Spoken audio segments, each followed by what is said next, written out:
¿Qué dice el paciente? El paciente adulto mayor tiene problemas de memoria, la gran mayoría son pacientes de bajo nivel de instrucción, bajo nivel cultural, atribuyen muchas de las cosas que tienen a la vejez, piensan que los síntomas que tienen y los signos que presentan son por la edad, piensan que las enfermedades son inevitables, forman parte de la vejez. Entonces, como piensan eso, no lo reportan, no te van a decir, no te van a contar eso. Por eso siempre insistimos con los alumnos. No se fíen únicamente en lo que el paciente les dice. Ustedes tienen que preguntar, tienen que buscar, tienen que examinar también. Otra característica del adulto mayor es que presentan cuadros clínicos atípicos. Muchos de ellos van a tener síntomas y signos que desorientan, que no nos llevan a veces al diagnóstico. Por eso es que el médico tiene que saber cuáles son las formas de presentación atípicas, para detectarlas, conocerlas. Frecuentemente en un paciente grave se afectan las funciones vitales y el estado mental. Ustedes mañana van a ser internos, van a estar en una emergencia, van a estar solos. Muchos de ustedes los van a dejar solos, completamente solos, se van a tener que sobrevivir, hacerse hombres, solos. Entonces van a tener que recordar siempre que las funciones vitales deben ser adecuadamente medidas y que todo paciente mayor que venga con un síndrome confusional debe ser evaluado de forma exhaustiva. No lo manden a su casa, no lo manden al consultorio a sacar cita. Es el peor error que pueden cometer. Se olviden. Presentaciones atípicas, ¿a qué se deben? Diferentes razones. No olvidar que la vejez en sí también cambia la presentación de una enfermedad. Hemos hablado del caso típico de la fiebre, la leucocitosis.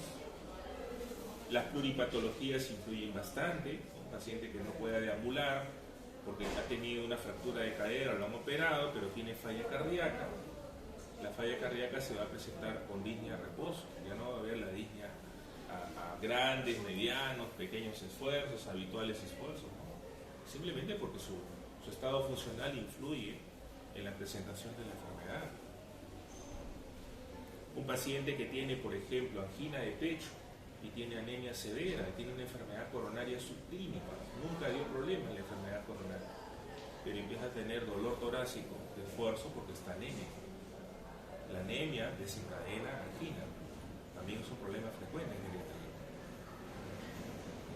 Las actitudes de las personas también merecen considerarse. Hemos dicho, hay pacientes que pueden sobredimensionar los síntomas, que pueden somatizar con mucha facilidad. El ejemplo clásico es la depresión geriátrica, que lo conocen. Y otros pacientes pueden minimizar los síntomas, porque atribuyen que son debidos a la vejez. Hay dificultades también propias para poder obtener la historia clínica. Hay pacientes mayores que son hipoacúsicos, tienen problemas de memoria o están viviendo solos, son pacientes de bajo nivel de instrucción, son iletrados, otros son quechohablantes, no hay familiar, vamos juntándonos con una serie de situaciones que a veces hacen que hacer la historia clínica no sea tarea fácil. Deterioro sensorial, obviamente, también es un factor. Las actitudes de los médicos, acá viene el tema, ¿no? Los cuidadores. Hay médicos que minimizan las molestias del paciente o las atribuyen a la edad. ¿Por qué te duele? Me duele la rodilla, doctor. No es por la edad. Me olvido de las cosas por la vejez. Me canso, me duermo por la edad. Tengo tos, achaque propio de la vejez. Molestias propias de la edad. La presión es alta, bueno, es por la misma edad, por su misma edad. Todo atribuimos a la edad. Lo cual es un gran error, atribuir las enfermedades a la vejez. Y muchos cuidadores también lo hacen. Muchos cuidadores no reportan los síntomas porque piensan que son por la edad. La exploración física sí merece una revaloración. El orden en el cual ustedes examinen al paciente puede cambiar, el orden. En geriatría con mucha frecuencia se examinan por cara ventral, cara dorsal. En pediatría se examina al revés, es de abajo hacia arriba. En adulto joven de arriba hacia abajo. En el niño siempre es de abajo hacia arriba. en el niño. Lo penúltimo es oído y lo último es orofaringe. Oído, orofaringe, al final siempre. Al final. ¿Por qué? Porque el niño obviamente le causa molestia, porque lo agarran entre cuatro y le pongan un bajalenguas a la fuerza o le examinen el oído. Es sumamente incómodo. Aquellos que les gusta la pediatría van a estar felices, a mí no me gusta. Pero eso es lo último que se hace, pediatría. Las pruebas complementarias también son interesantes, ¿no? Las pruebas complementarias en algunos casos no son fáciles de ejecutar, por ejemplo aquellas que demanden ayuno prolongado. Algunas pruebas como una resonancia que demande que el paciente esté en un resonador inmóvil, ¿no? Durante media hora, imagínense, un paciente con demencia o delirio que esté agitado, que tenga que ser sedado. El examen ginecológico en las mujeres que tengan artrosis de cadera severa, ¿no? Cómo subirlas a una camilla ginecológica, por ejemplo. La preparación compleja para una colonoscopía, por eso muchos ancianos van a la colonoscopía y no están bien preparados, porque no han completado la preparación, no han tomado el polietilenglicol. La prueba de esfuerzo misma, ¿no? Un paciente que tenga que pedalear y que este anciano no está acostumbrado a hacer actividad física, la justas, va a la esquina a comprar periódico, ¿no? Lo vas a poner a pedalear para que se haga la prueba de esfuerzo. No completan la prueba. Tienen dolor muscular, agotamiento muscular y no la completan.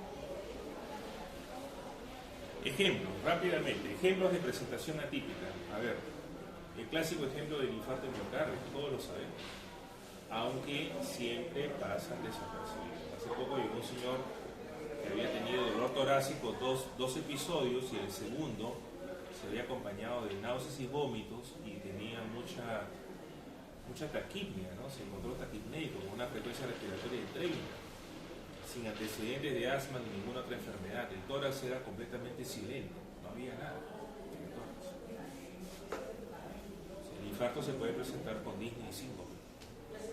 El abdomen agudo, ya lo dijimos, no localiza dolor, o sea, dolor difuso, clásico, le duele todo, le tocas por todo sitio y le va a doler, no localiza el dolor, o no hay rebote. Fiebre no siempre presenta en la infección, ni leucocitosis. Neumonía con taquipnea y dolor torácico. Diabetes sin los tres síntomas clásicos de la diabetes tipo 1, polidipsia, poliuria, polifágica. Meningitis con ausencia de signos meningos. Muchas veces las meningitis se parecen a los ACV. Viene con trastorno de conciencia, no le encuentran nada, le tomas una tomografía, una resonancia, no hay mucho que ver, no hay mucho, pero tiene fiebre. En ese caso se recomienda hacer la punción lumbar. Hay que hacer punción lumbar. Hipotiroidismo, con síntomas y signos que se parecen a la vejez. La señora que ha venido hace poco, salud. Tienen adinamia, estreñimiento, caída del cabello, sensación de frío, astenia, algunas tienen estreñimiento persistente, engrosamiento y sequedad de la piel, algunos fases abotagadas, ¿no? Se piensa que por la edad, prurito, piensan que por la edad. Hipertiroidismo más bien que va con pocos síntomas y signos. El hipertiroidismo en jóvenes casi siempre es de tipo Graves-Basedow, en ancianos es bocio tóxico rubial. Bocio tóxico. Por lo tanto, no hay exoftalmos, casi siempre no hay bocio, Más bien hay síntomas sistémicos, taquicardia, palpitaciones, deterioro cognitivo, diarrea, baja de peso inexplicada, hipertensión, falla cardíaca, arritmia cardíaca. Eso es lo que se ve. Arritmias cardíacas transitorias, duran segundos, duran minutos. ¿Qué cosa produce una arritmia? Disminución brusca del gasto cardíaco. Esa disminución del gasto cardíaco produce síncope, caídas, vértigos, mareos, delirio. El famoso síndrome de Morgani-Adams-Stock, ¿no? Un bloqueo AB de tercer grado transitorio.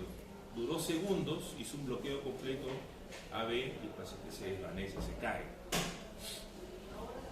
Depresión geriátrica que se caracteriza por trastornos cognitivos, muy frecuentes, muy frecuente. Depresión en geriatría casi siempre va con algún grado de disturbio cognitivo. ¿Cuáles son las funciones cognitivas que se afectan? Son básicamente dos: memoria y atención. No se olviden, memoria y atención. Si ustedes encuentran otras cosas, encuentran agnosia, apraxia, entonces ustedes tienen, o afasia, ustedes tendrán que pensar ya en una demencia. Afasia, agnosia, apraxia. El déficit de atención y la amnesia reciente, memoria retrógrada, eso puede darse en depresión, podría ser. Las somatizaciones también son más frecuentes: la ansiedad, el trastorno de sueño. Y finalmente la cito, ¿no? Hay la creencia equivocada de varios errores. Sedimento de orina patológico igual infección urinaria. Síntomas urinarios bajos igual infección urinaria. Eso es falso, no es así. Los síntomas urinarios bajos pueden deberse a N causas, incluyendo metabólicas como la diabetes, la falla cardíaca o enfermedades de transmisión sexual.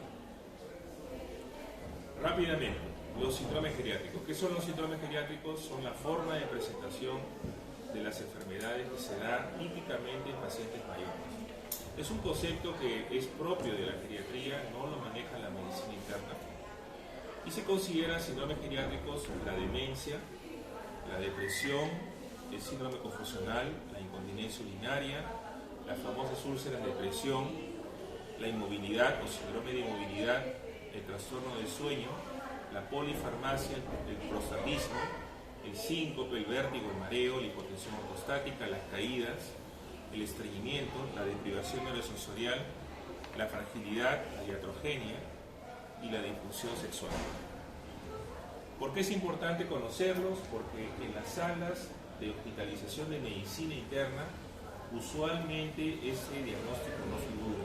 En las historias de medicina no figura, lo cual implica un subreporte, y eso lo hemos estudiado infinidad de veces. Cuando se hacen los estudios observacionales, y en ese trabajo que yo participé con pacientes mayores, no hay reporte de síndromes geriátricos en las historias de medicina, lo cual implica que en medicina interna casi siempre se maneja el motivo de consulta o de hospitalización. Ese es el manejo diferente. Medicina interna, motivo de consulta o de hospitalización. En geriatría, el assessment global te permite detectar los síndromes geriátricos. ¿Por qué? Porque al final de cuentas, los síndromes geriátricos nos van a llevar a ¿qué cosa? Al deterioro funcional global. Entonces, la clásica historia de aquella paciente que vino por la diabetes, que se descompensó y salió de alta con la diabetes compensada, pero salió de alta con pañales, con úlceras por presión, anémica, confusa, y esa paciente con dependencia funcional. ¿Por qué sucede eso? Porque no hemos visto al paciente de manera global. Hemos visto solamente la diabetes. Nos hemos dedicado a controlar la glucosa, pero no estamos viendo al paciente. Y otra de las cosas que también tenemos que tener en mente es la influencia de los fármacos. Hemos visto hace poco, ¿no?, un paciente con hipertensión que vienen porque están, la señora, antes que ustedes llegaran ahorita, era un señor hipertenso. Le dice: señor, yo vengo, doctor, por las rodillas, hace 15 años tengo un problema de artrosis, perfecto, pero me dijeron hace como 2 años que tenía la presión alta, de ahí dejé el tratamiento. Va a traumatología, el traumatólogo le pregunta si es hipertenso o no. Le dice: señor, no sufro de hipertensión. ¿Hipertensión? ¿Qué es la hipertensión? No lo tengo. Pero cuando yo le pregunto: ¿alguna vez le han encontrado la presión alta? Sí, doctor. O sea, todo depende de la manera como preguntas. Entonces, al hacerle la pregunta, reviso que el traumatólogo le ha estado dando por 15 días meloxicam con paracetamol. Le tomo la presión 200 con 90 en un brazo, 210 con 100 en el otro. Un paciente que ha estado tomando meloxicam AINES con desconocimiento completo del médico que tenía hipertensión. ¿A qué se debe eso? Al efecto de cascada. Simplemente acá la medicación está induciendo una elevación de la presión arterial. Mucho cuidado con eso. Los fármacos también influyen en la presentación de la enfermedad.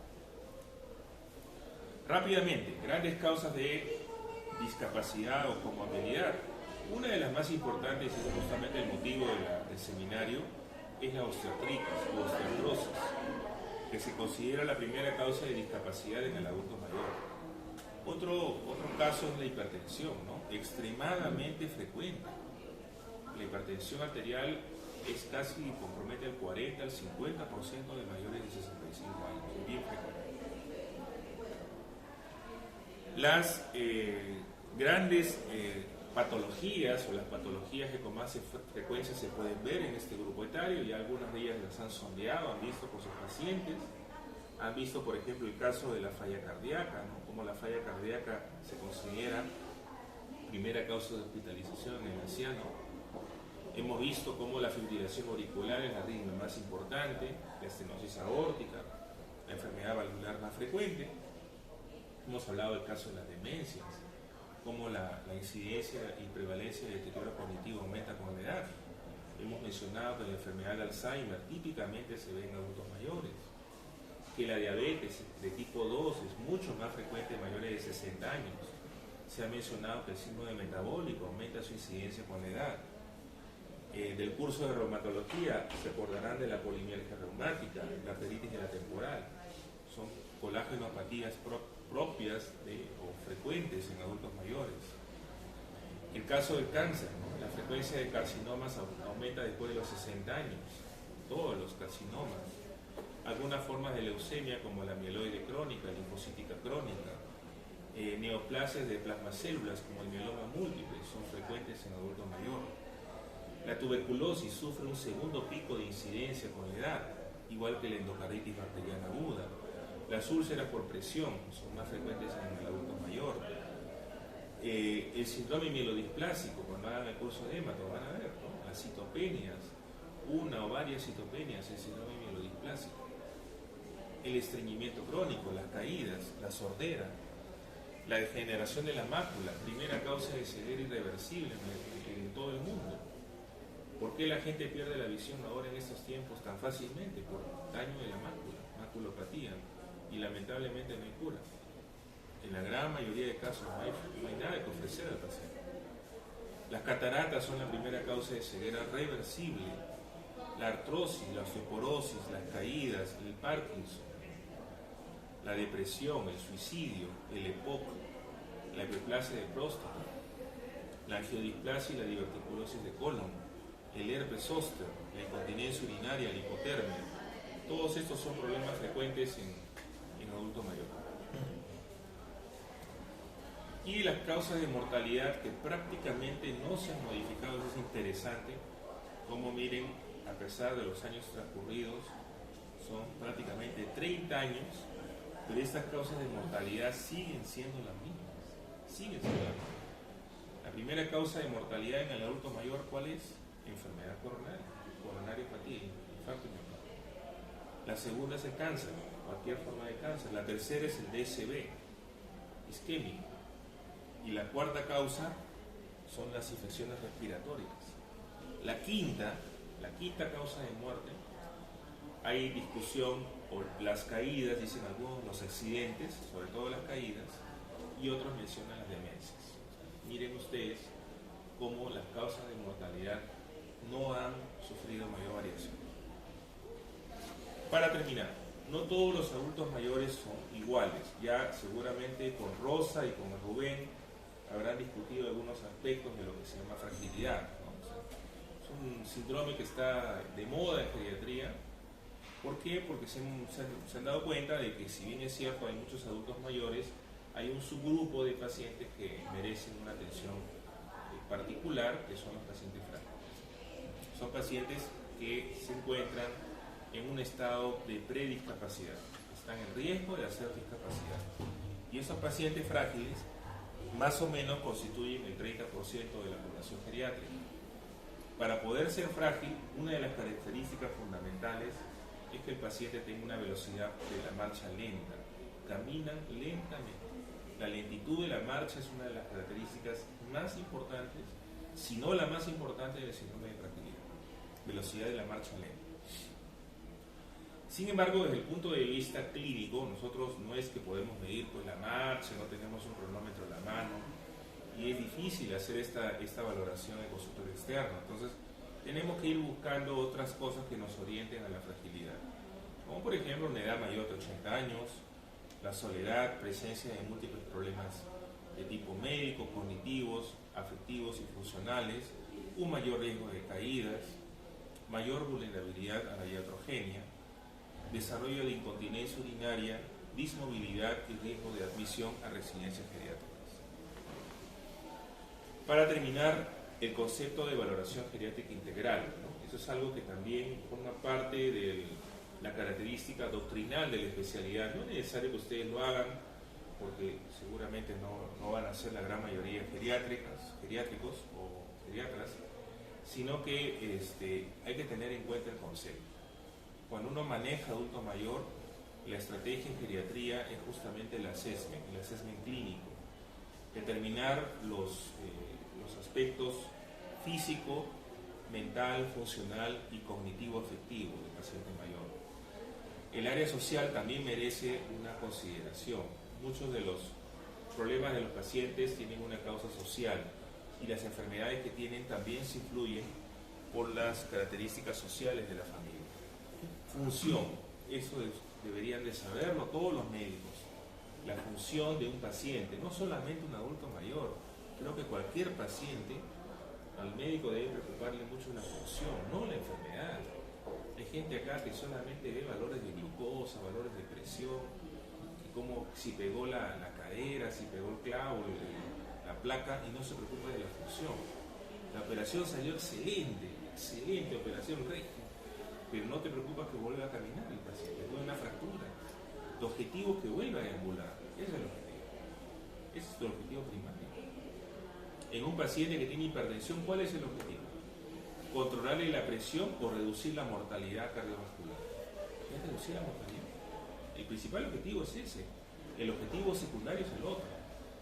Reducir la mortalidad cardiovascular, reducir la incidencia de infarto de miocardio, la tasa de revascularización coronaria, la tasa de hospitalizaciones en el paciente y la mortalidad global. Esos son los clásicos endpoints en pacientes que toman fármacos cardiovasculares. Eso se hace siempre. Entonces, la función depende de la reserva funcional de un paciente. La reserva está determinada por el estatus previo.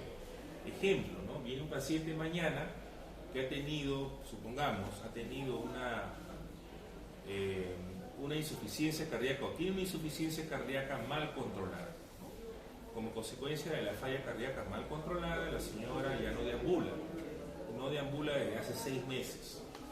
Pero tengo otro paciente que tiene falla cardíaca en el mismo estadio, pero sí deambula y lleva un tratamiento regular. Obviamente la reserva, en el primer caso, está comprometida.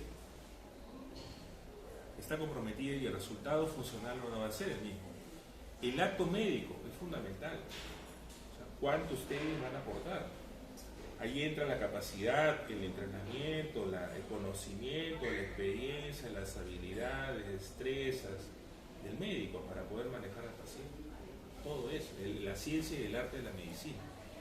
Y después tienen la motivación, que depende también de cuánto es el conocimiento de parte de la familia, del paciente, cuánto es su deseo de mejorar y el deseo de todos de apoyarlo. O sea, solos no vamos a poder lograr resultados.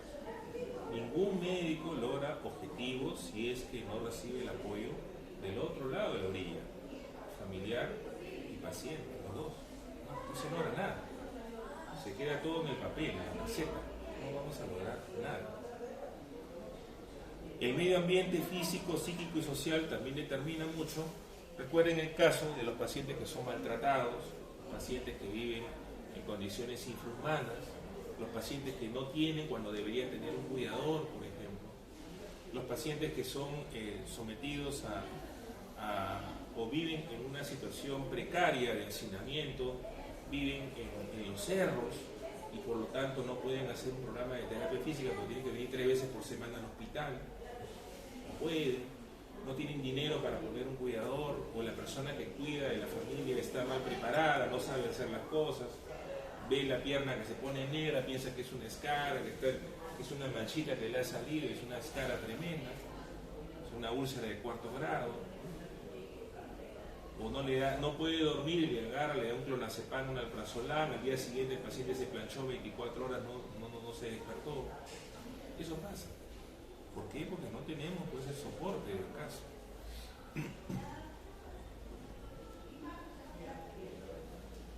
Bueno, entonces, para terminar, el concepto de edad biológica netamente separado, bien separado de la edad cronológica, la edad biológica y la edad cronológica.